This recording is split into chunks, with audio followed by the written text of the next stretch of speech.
From each happily ever after, every wish upon a star. Let's break down the movies that shaped who we are. From memory lane to now and everything in between. The most famous of films to the ones we've never seen. Decade by decade, all the times we laughed and cried. And with a little pixie dust, they will all take flight. Reliving the feelings, and we're trying our very best. And if they mean the same to you, please be our guest. So hop aboard, we would love to have you as we hang with a certain mouth, the whole gang too. If you love nostalgia stuff, we hope this does the trick. Thanks for joining us as we dive the magic. Hi, and welcome back to the Deep Diving the Magic podcast. I'm KJ. And I'm Jeffrey. And on today's episode, we will be diving into a film that has the distinction of being known as Walt's favorite film that he made. Mm-hmm. The film is the 14th Disney feature-length film entitled So Dear to My Heart, released November 29th, 1948. So when you hear the term Walt's favorite film that he ever made, what does it give you for expectations going into this? Super high expectations. And what did you think? Almost let down. So it's definitely a movie that I had never heard of. I had never heard of it. And now we know either, why. And until we looked into it and then watched it, I had no idea what to expect at all from the title. But I did feel like if it was Walt's favorite, then I had very high expectations going into it, and I was kind of let down. Yeah, so it's still good, but again, there's a reason it's not on Disney Plus or it's not any streaming service. So it is. Walt himself did say that it is his favorite film because it reminds him of his hometown and growing up in a small town. Mm-hmm. The same small town that he based Main Street USA off of. So again, I had also never seen this film. I actually had never even heard of this film, even in all my research, until we had gone through what we were going to do, and then we went to Walt Disney World, and there is a section currently in Walt Disney Presents about there is a display of the farmhouse of this. So, yeah, it's definitely different. But before we dive too deep, how about the synopsis you got going on there?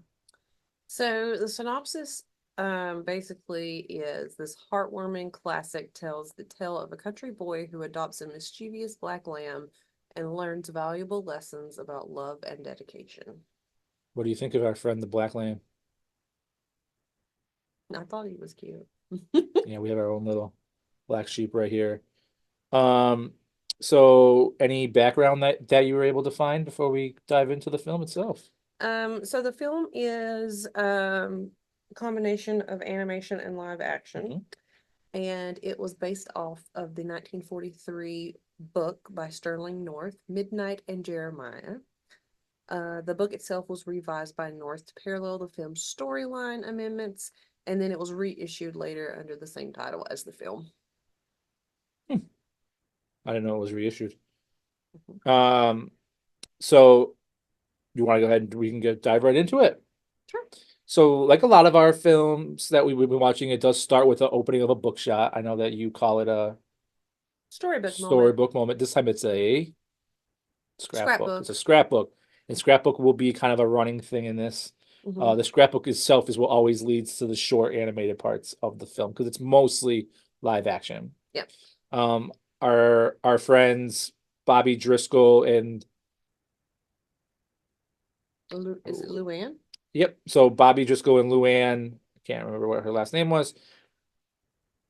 Well, Luann Patton, excuse me, I'm sorry, are back in this from Song of the South and a couple other films that we've the current Disney It couple. They are the kind of the main characters in this movie. So Bobby, he does play a character named Jeremiah Kincaid. I apologize again. I'm not doing good at names. Jeremiah Kincaid, who is a young boy who was raised in a not so wealthy farm by his granny, who's doing the best. And there's a very nice uncle who comes around. There's also Luann's character, who I don't know if they're related or if she's just kind of around. I I thought that I thought they were cousins. Okay. Because I thought the uncle was her dad. If she doesn't have a huge part in this. But I don't, if she does. Not like as Not compared like, to not Jeremiah. like a main character, No. but like, she's definitely like a main supporting character. Yeah. So early on, they're going over what farm life is, and we do see an early snowstorm. So they're gonna get the storm out of the way early. We are 13 for 14 films about when there is a storm. Mhm. But so early on, we are kind of going over small town life. There's a town center where everybody kind of hangs out, and there's a train tracks that go through it. Mhm. Something that I noticed is that the town kids, I guess all the town people in general, they don't care about safety very much because they just run across the train tracks when the train is literally like feet away coming on. Yeah. And something that I'm going to touch on a little bit, they don't wear shoes. Jeremiah never wears shoes. So this dude and his scarred up feet are just running across this train track when there's a train coming full force a couple yards away. But hey, if you're used to it, you're used to it, right? Yeah. Kids these days are soft, they say. So the train does come through this one time, and it is carrying Dan Patch, the greatest racehorse in the world. Mhm. Everybody's enthralled with this racehorse. They are taking pictures. They are just looking for autographs from the horse. Yeah. I'm sorry. Jeremiah is eating an apple, which he tries to feed to the champion horse. So that's another Disney apple, right? Yep, another Disney apple. So the horse and they go on their way. Everyone's enthralled, especially Jeremiah, that they want to be the next champion racehorse owner. Now we cut to a scene where we see that Jeremiah is keeping a scrapbook, and he's keeping a scrapbook about this horse, Dan the horse. Mhm. But And his scrapbook comes to life. a little bit on, not quite just yet. I think it actually did in the beginning because it made him want to have like a prize winning horse because he has like a horse in his scrapbook. Um, So but I think the uncle actually tells him that Granny's not gonna let him have a no, horse. Granny's not gonna let him have much. Yeah. So we're taking care of the animals, Mhm. and we see that Mama Sheep has given birth to a little bit of a litter of sheep or of lambs. I don't know if litter is the correct, whatever. Just She had a little flock of sheep. yeah. Well, I don't know. She had at least 2 or 3, So but one of them was black. yep, and they refer to it as the sheep that is black as a lump of coal. Yes. And Jeremiah falls in love with this lamb. And I want to say that I had no idea. I've always heard like, oh, that person's the black sheep, da da da. Da. Mhm. And I always thought they just stood out because like sheep are mostly white and the black sheep would just stand out and obviously a flock of white sheep. Mhm. But I had no idea that black sheep were like not really wanted because like their wool doesn't sell as much or nobody wants this color of wool. And I don't know if it was a thing about texture or not, but I had no idea that there was that connotation with the actual black sheep. And it's a reference to a Minor Threat song too, so I wonder if they got the reference from this movie. That would be some more right there. But so Jeremiah falls in love with this sheep, and he completely changes his dream of owning a racehorse. Now he wants to own this Danny. They end up naming it Danny, which is a reference to the champion horse who was named Dan. He put some stickers in his scrapbook, stickers of an owl, and a stickers of the sheep. This is actually the first time that I noticed that it came to life, but Jeremiah did not notice this part. This is also the first time that we hear the. What about if it's actually not coming alive? And it's just his imagination. Well, I mean, a little bit later, it comes to life, and then he wakes up from a dream. So who knows? But this is also the first time that we hear the line that's going to be a reoccurring thing. It's what you do with what you got that counts, which is something that stuck out to me. It's what you do with what you got that counts, which is something that can still hold true to this day. Mhm. So, of course, Danny is a sheep. So he's a slight menace to those around Jeremiah. Mhm. For instance, Danny destroys Grundy's store, which is kind of like the hub of everything. And then after he destroys the store and Jeremiah kind of sticks up for him, Danny then runs away, breaking Granny's fence, destroying her dirtying her clean laundry, and re-breaks the freshly broken screen door. Like it was freshly fixed, Yeah. and then Danny broke it. So Granny was not pleased. So Granny decides to get rid of Danny the lamb. You have anything to add on this section before I keep going? No, but like we said, the live action and then the animation. I don't know, like, if you found it in your research, going back to like this storybook coming or the scrapbook coming alive or whatever. Um, Walt Disney actually didn't want animation in this movie, Yeah. but RKO talked him into it because they're like, well, when people see the word Disney, they want animation. So that's actually what inspired the animation. So Yeah, there's not like a super a lot of animation. no, there's not a lot, but there's Uh, enough. so unfortunately, Granny decides to get rid of Danny the sheep, Several times. but she does find Jeremiah sleeping in the barn, cuddling with Danny. Yeah. So that kind of lightens Warmed her up her a little little bit. heart. Um, It grew 2 sizes. yeah. So then there's a scene, there's a cute little scene where they're all Jeremiah and the family are in the farmhouse and they're just singing nursery rhymes back and forth. Mhm. And there's a famous song from this, which is from a nursery rhyme, which is the Lavender Blue song, the Mhm. Dilly Dilly Lavender Blue song, which I looked on YouTube and is covered by tons of people. Mhm. It's also in like a later Cinderella, but like it's a famous I'm sorry, nursery song. Mhm. They also sing a different song. I don't know if you have this in your notes. I don't remember what it was, but full disclosure, we watched this movie in Walt Disney World with my parents, and my mom was just singing along to this other nursery song that I had never heard of before. Never heard of it either, My mom but was stoked, I remember like but she her might have. sitting like off to the corner, like kind of in another little room doing like her own little thing, and then all of a sudden like you, me, and your dad just kind of like turn around and look, and she's just over there I mean, singing the I'm song. I think she was working on like a puzzle or something. very much not trying to embarrass her, I but love she it. also might have seen this before. And I was like, I've never heard of that song, but obviously it's something famous because you know it. She is the biggest Disney fan I know, so she might have seen this before. Maybe. Um, I don't think she said that she did though, did she? yeah, I mean, whatever. She knew the song, so We're gonna have to ask her what the song was. yeah. So write in about the song, but Yeah. so Jeremiah decides that he wants to enter Danny in the county fair. The county fair is a big deal. Yeah. Um, He's gonna win a ribbon. he's gonna win a ribbon. First place. With Danny at this fair, and he's certain that he's gonna do that, but they don't have the money, Yeah. and Danny is not the pedigree and stuff like that. I don't even think they said anything about the pedigree at first. Yeah. I don't think he really understood that, but So I don't know if a lot of you have seen this movie, but something that I thought was wild when I was reading about this was the lady that played the granny was only 46 years old. That's some makeup right there. She's only 46 years old.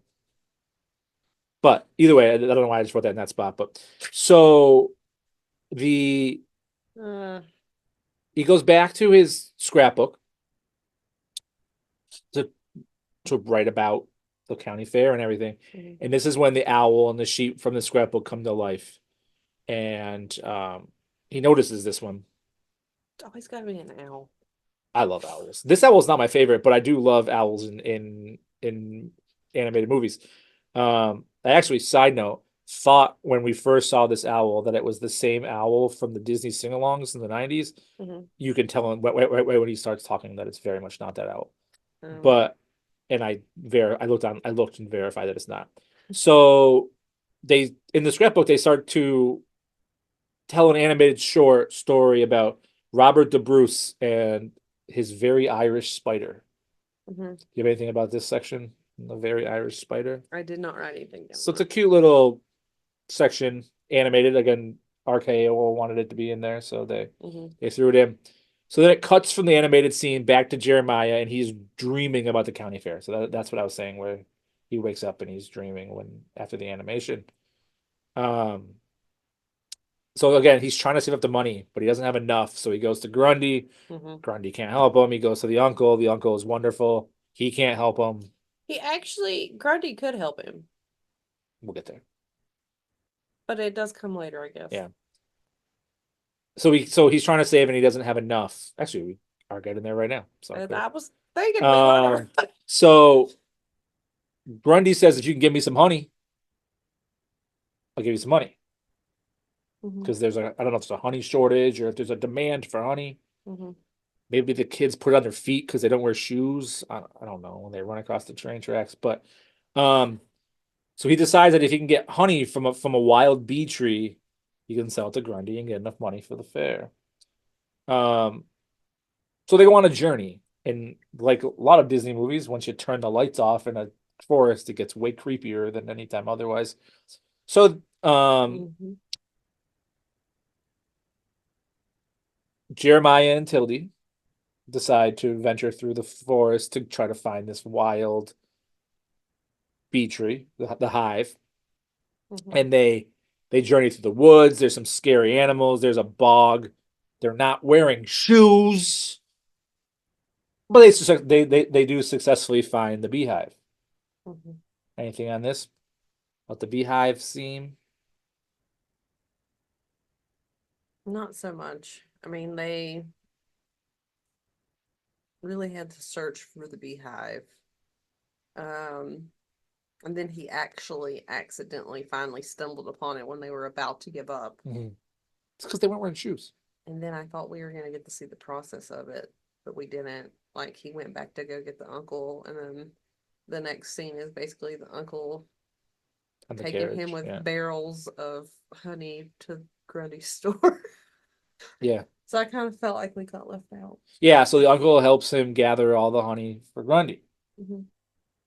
$22 worth of honey. You know how much that equals today? No. $285 worth of honey in today's money. That's that's enough money to get Danny You're into going to the enter this mischievous little black sheep into the fair. Well, not quite yet. Because we do come across the same bullies from Song of the South. Those bullies are back as well. And then also around this time when the family comes back, they realize that Tildy accidentally let Danny escape by accident.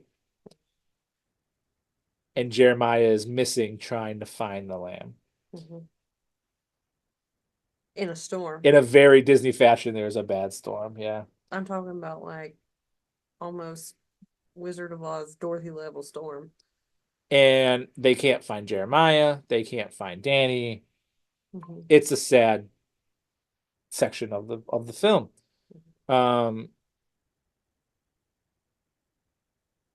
Jeremiah does end up coming back, and he can't find Danny, and he is beside Granny himself. finds him and makes him come back home. Yeah, he's very beside himself. He's very, he's been working really hard. He loves Danny, and he can't find him. So the film suddenly takes a very religious turn of events, and it turns into Granny's a woman of faith, we'll say, and what will be, and trust in what you're going to trust in. And she gives a whole speech that took a very religious turn, because up until now there was no reference to any of that. And then I wrote that Granny does not stand for anyone going against their religion. She's very much. You pray to God. Yeah. And trust that He will provide for you. So then the next morning, the rain's gone. We wake up, and Danny the lamb finds Jeremiah the next morning. So Danny is actually the one to find Jeremiah. Actually, Granny talked him into praying, Mhm. and he basically prayed that if God would let him find Danny, Yep.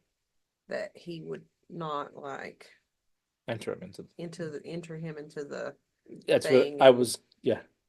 I was going to say that next, where Yeah.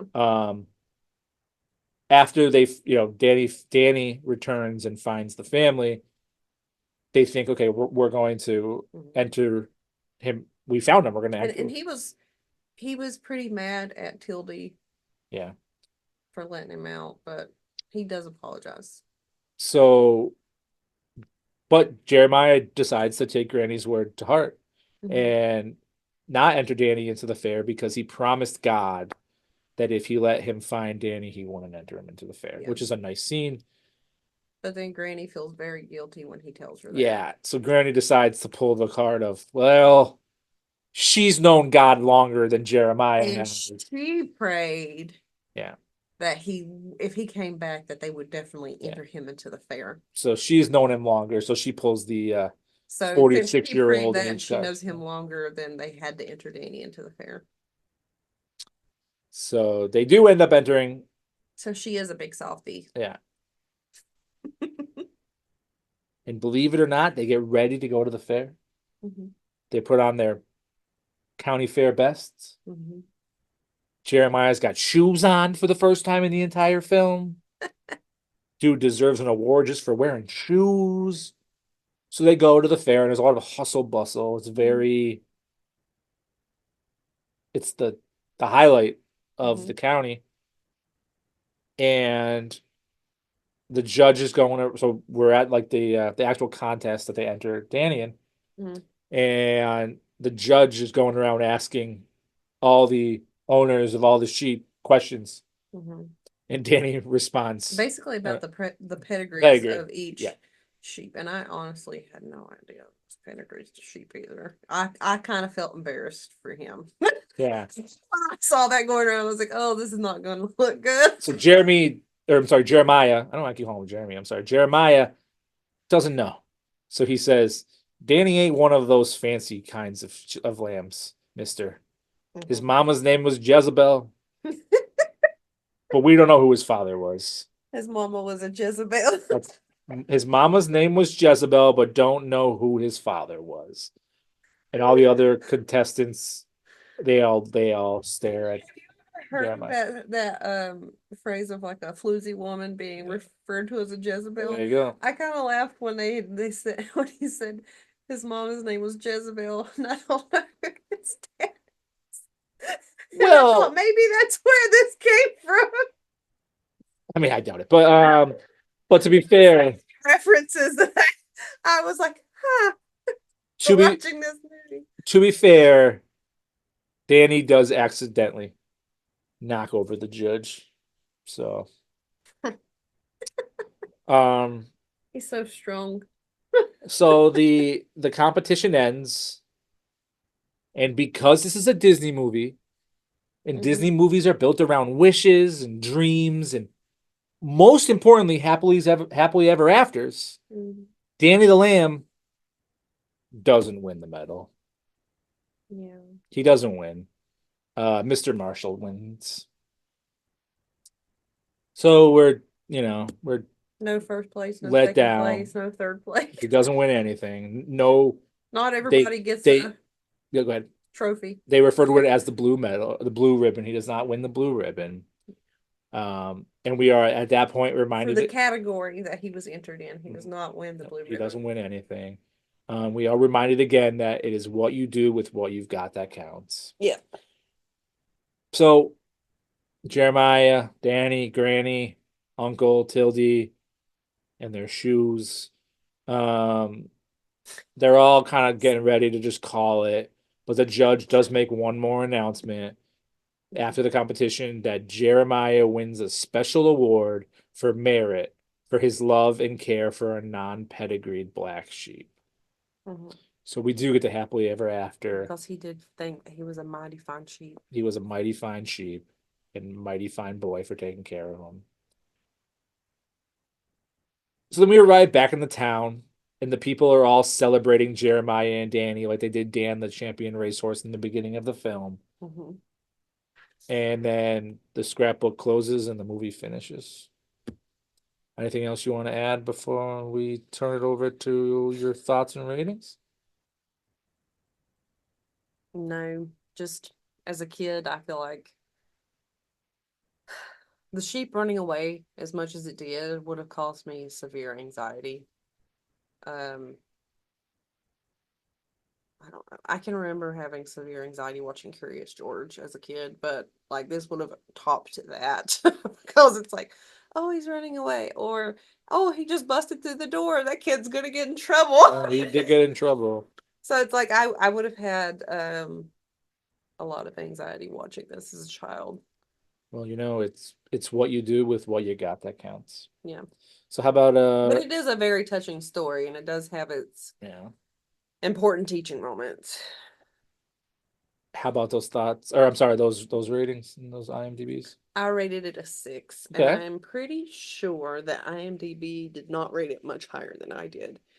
They rated it a 6.7. Oh, it's higher than some that do. All right, so let's dive over to this list upon a star. Do we make the list over here? Do we have some strong contenders or some ones that you're trying to move down the line here?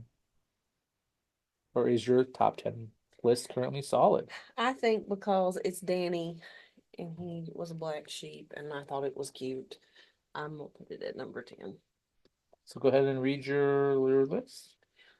I have Dumbo, The Three Caballeros, Fantasia, Saludos Amigos, Bambi, Snow White and the Seven Dwarfs, Melody Time, Song of the South, Fun and Fancy Free, and So Dear to My Heart. Nice. So I wasn't gonna put this on until earlier today when I was rereading my notes to get ready for this episode, and I was like, this is a cute and charming movie. I'm gonna put it on. And I think, Where are you gonna put it? and it has the added benefit of Walt loved it. So I think I'm gonna kind of go a little bit brave here, and I'm gonna move it up to here. So my top 10 currently is Pinocchio still holding down the number 1 spot from the number 2 film. Snow White and the Seven Dwarfs holding down the number 2 spot from the number 1 film. We have the Three Caballeros, Dumbo, Bambi, Fun and Fancy Free, Saludos Amigos, So Dear to My Heart making the list, The Reluctant Dragon, and Fantasia in my current number 10 spot. Anything else about this film or this week before we talk about what we're going to do next week? Nope. So next week we're going to dive into a movie of lasts. Not only is it the last movie of the 1940s, it's the last film of the 1940s, but it's also the last of the package films for a while. Mhm. So we have rounded the corner on the package films, and in my opinion, it's the best of the package films. It makes a wonderful mug. So we are going to be doing from October of 1949 a film called The Adventures of Ichabod and Mr. Toad, and I have wonderful things to say about this film. So again, thank you for watching. Thank you for letting us know. Thank you for spreading the word, your kind words. And we'll see you next time for The Adventures of Ichabod and Mr. Toad. Thanks for deep diving in the magic. Bye. Bye.